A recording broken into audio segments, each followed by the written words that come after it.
بسم اللہ الرحمن الرحیم۔ السلام علیکم ورحمۃ اللہ وبرکاتہ۔ قرآن کریم کا جو شروع ہے سورۃ الفاتحہ، اس بارے میں بعض اوقات بعض حضرات کی بحث پائی جاتی ہے کہ سورۃ الفاتحہ کا جو ترجمہ ہے آیت شریفہ کا الحمدللہ رب العالمین کا، یہ فلاں حضرت نے بہت صحیح کیا ہے کہ انہوں نے پہلے اللہ کا نام رکھا ہے، پہلے اللہ کا نام رکھا ہے اور بعد میں تعریف لے کر آئے، یعنی اللہ کا نام سب سے پہلے ہے اور بعد میں تعریف لے کر آئیں گے۔ یعنی عام طور پر ترجمہ ہم نے پڑھا ہے وہ یہ ہوتا ہے کہ تمام تعریفیں اللہ کے لیے ہیں جو تمام جانوں کا پالنے والا ہے،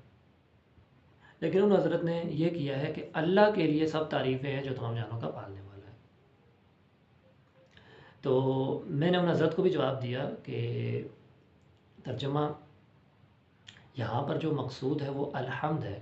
کہ الحمد یہ خود ہی ایک ایسا لفظ ہے کہ یہ انسان کو اللہ تعالیٰ نے ایسا لفظ سکھا دیا کہ آپ نے اگر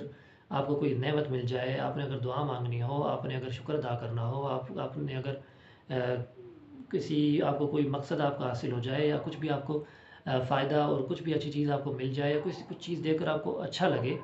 یا آپ کو کچھ اچھی چیز پہنچے یا خوشی پہنچے، تو ان سب میں آپ نے یہ کہنا ہے کہ الحمد للہ، یعنی کہ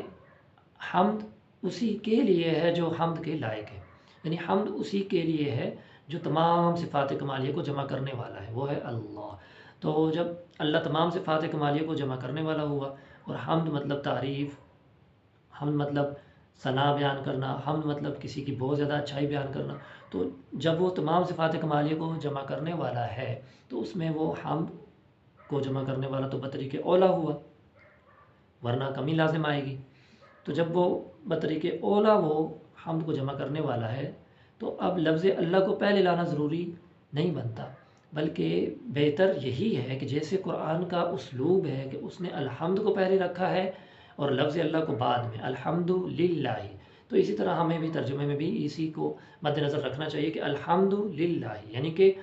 تمام تعریفیں صرف اللہ کے لیے ہیں، اول اور آخر، اول سے لے کر جتنی آخر تک تعریفیں ہیں، قیامت تک جتنی تعریفیں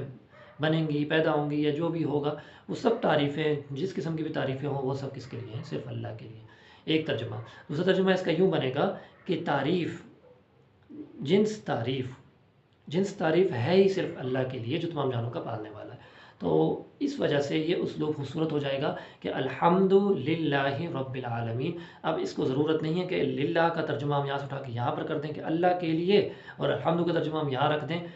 تمام تعریفیں ہیں اللہ کے لیے، تمام تعریفیں جو تمام جانوں کا پالنے والا ہے۔ اس میں کوئی شک نہیں ہے کہ یہ غلط نہیں ہے، لیکن بہتر یہی ہے کہ قرآن کے اسلوب کو ہم مد نظر ضرور رکھیں، اس لحاظ سے جو ترجمہ اور جو بات ہمیں سمجھائی جا رہی ہے وہ ہم سمجھنے کی کوشش کریں، جو کہ لفظ الحمد ہے۔ الحمد ہمیں سمجھایا گیا یہاں پر کہ الحمد بہت بڑا ایک لفظ ہے جو بہت بڑے معنی اپنے اندر سموئے ہوئے ہیں، جس کے معنی پر انشاءاللہ پھر بھی بات ہو سکتی ہے اور ہوتی رہے گی۔ آج کے لیے اتنا ہی، چینل کے ساتھ جڑے رہیے۔ السلام علیکم۔